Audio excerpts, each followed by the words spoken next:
Olá pessoal, tudo bom? Então, continuando a aula anterior, eu mencionei que nessa a gente iria ver sobre a segunda lei de Newton. A segunda lei de Newton, lei de Newton, também é conhecida como o princípio fundamental da dinâmica. Fundamental da dinâmica. A segunda lei de Newton, também conhecida como o princípio fundamental da dinâmica, afirma que a força resultante que atua sobre um corpo é igual ao produto da sua massa pela aceleração da mesma.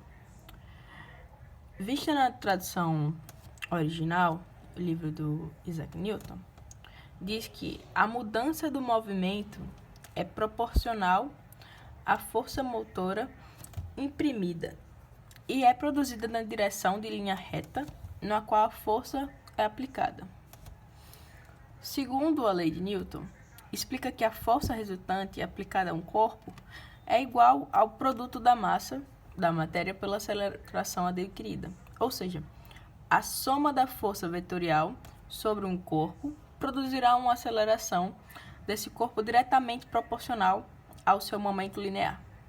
Desse modo, a aceleração adquirida, após a aplicação da força, terá a mesma direção e sentido da força resultante. Vamos lá para a fórmula da segunda lei de Newton. De maneira mais específica, faz com que a força resultante seja igual à soma das forças, que é igual à massa vezes a aceleração desse corpo.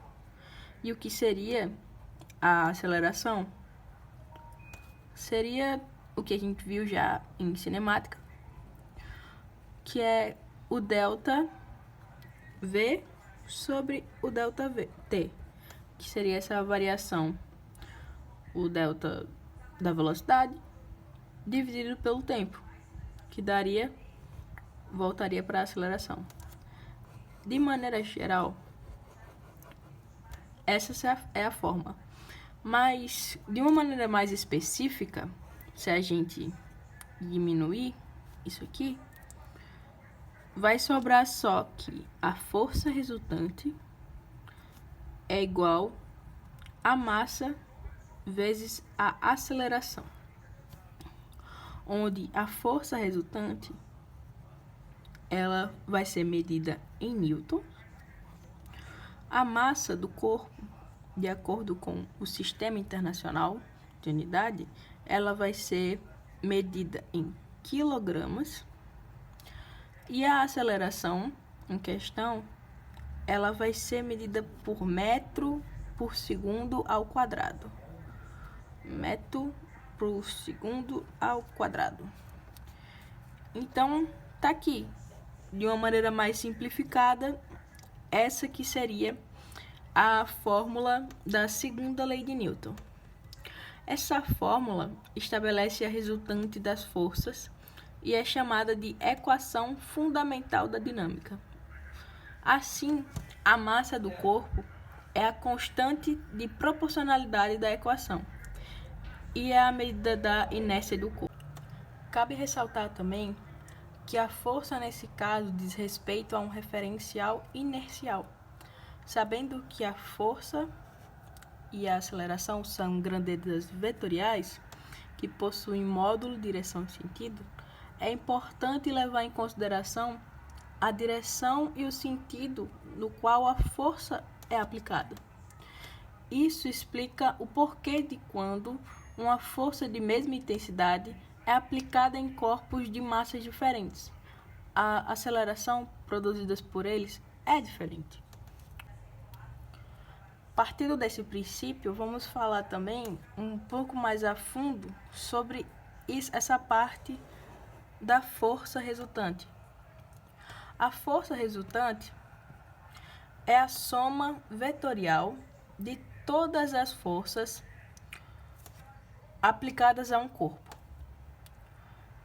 De acordo com a segunda lei de Newton, que é o princípio fundamental da dinâmica, a força resultante é igual ao produto da massa pela aceleração, o que já foi visto anteriormente, quando fizemos a explicação da fórmula da segunda lei.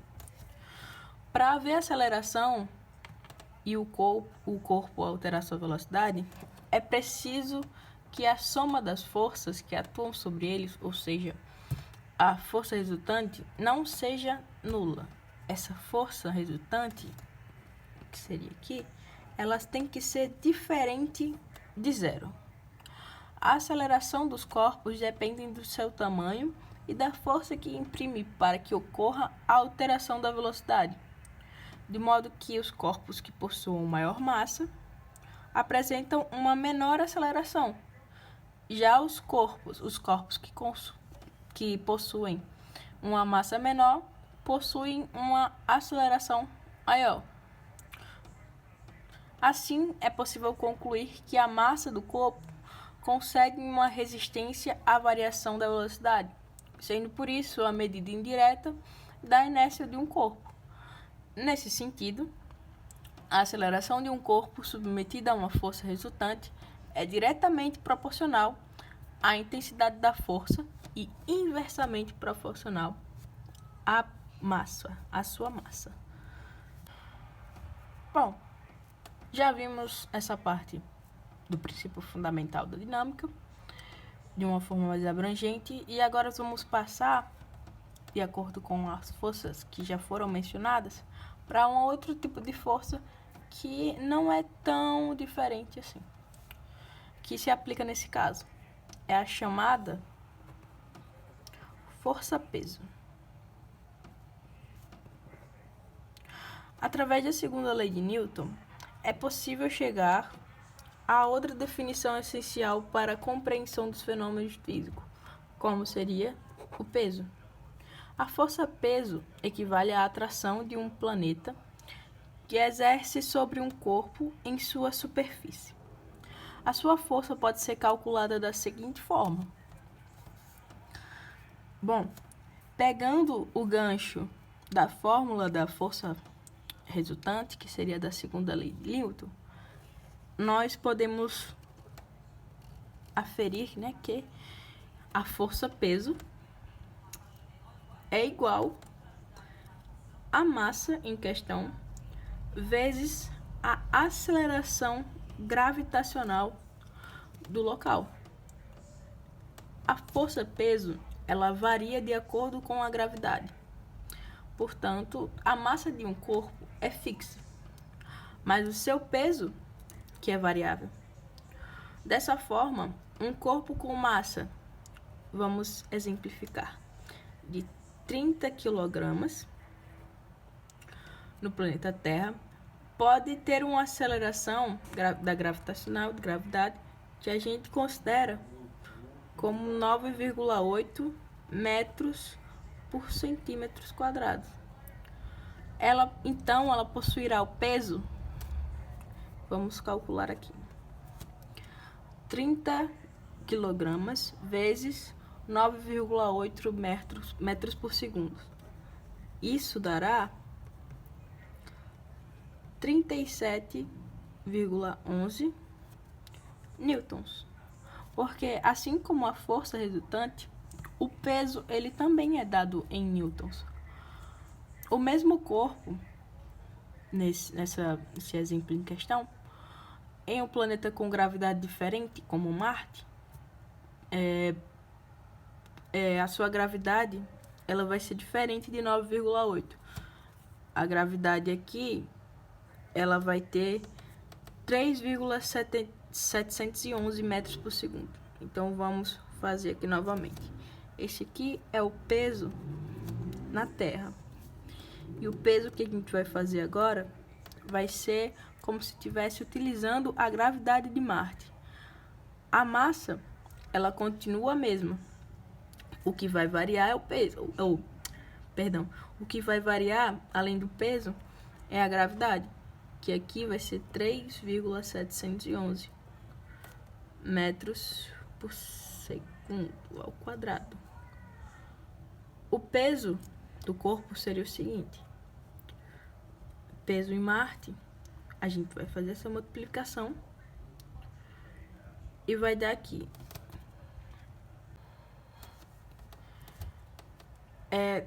Então, pessoal, viu um equívoco aqui da minha parte. Na verdade, não seria 37,11 newtons nesse cálculo aqui. Perdão. Desconsidera esse peso aqui. O peso verdadeiro na Terra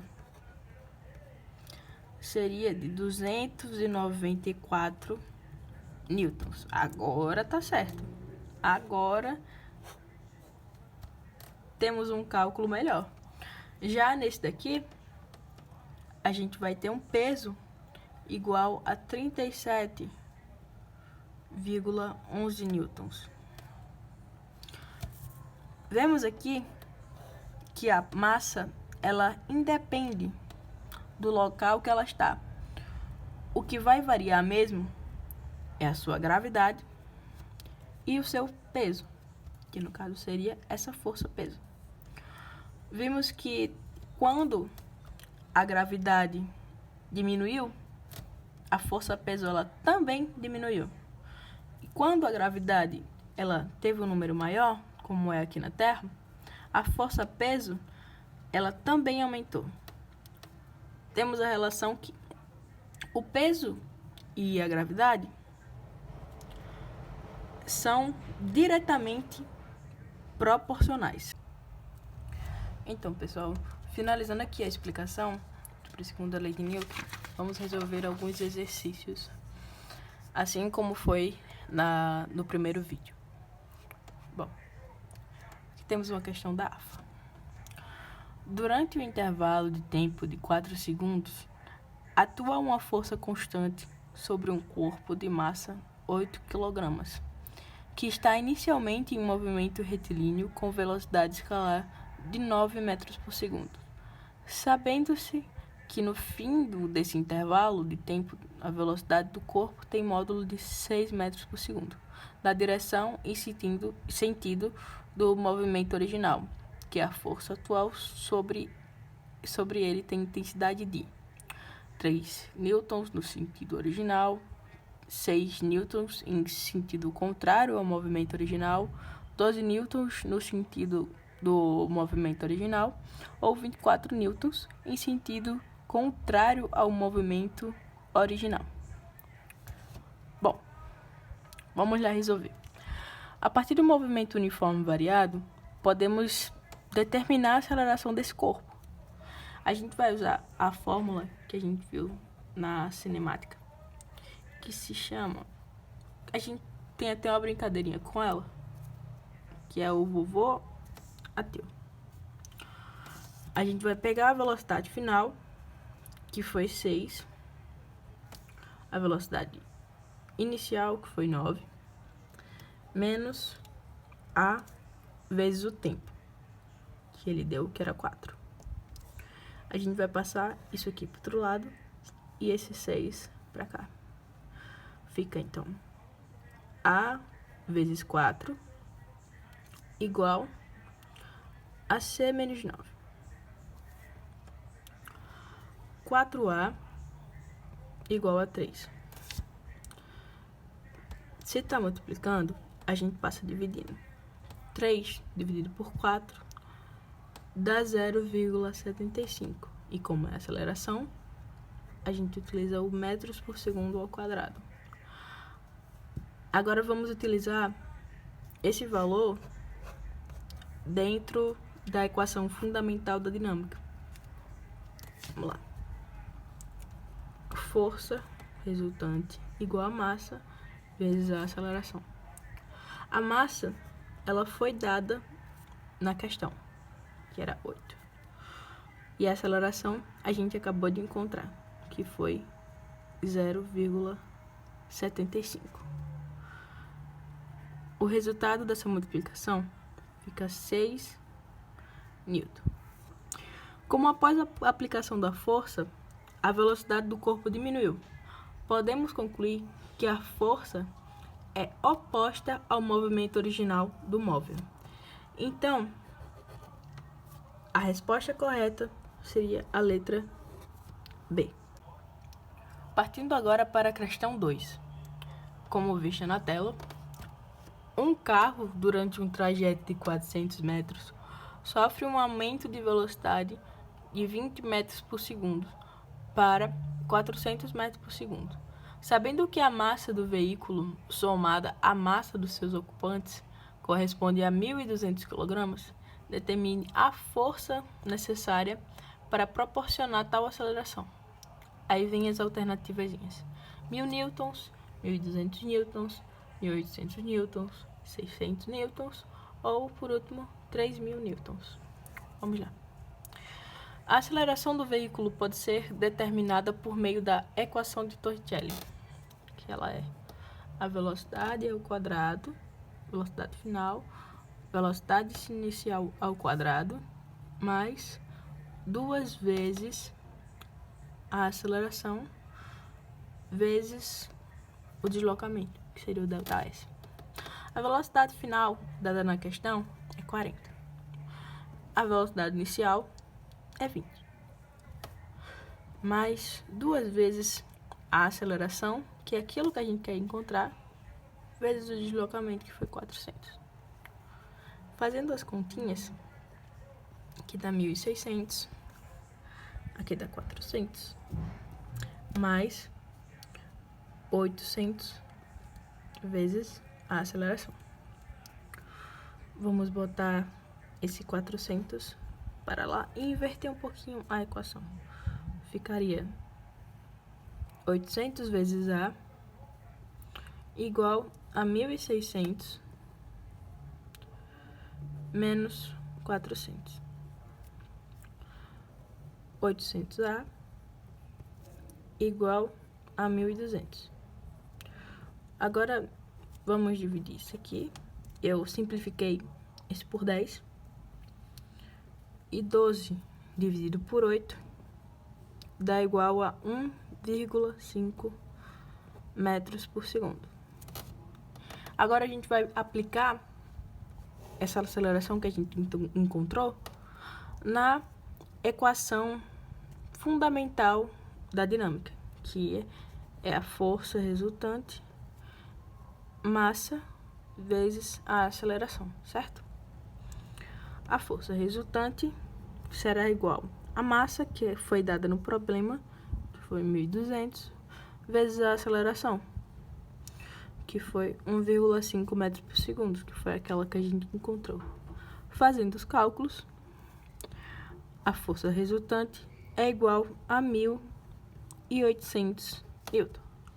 Chegando à conclusão que a resposta certa é a letra C.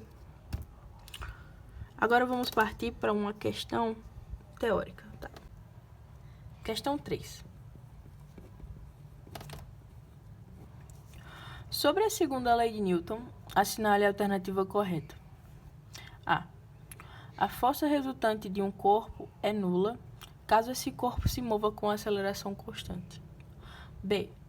A força resultante de um corpo é igual ao produto de sua massa pela sua aceleração. C. Se a força resultante de um corpo for nula, esse corpo estará necessariamente em repouso. E letrinha D.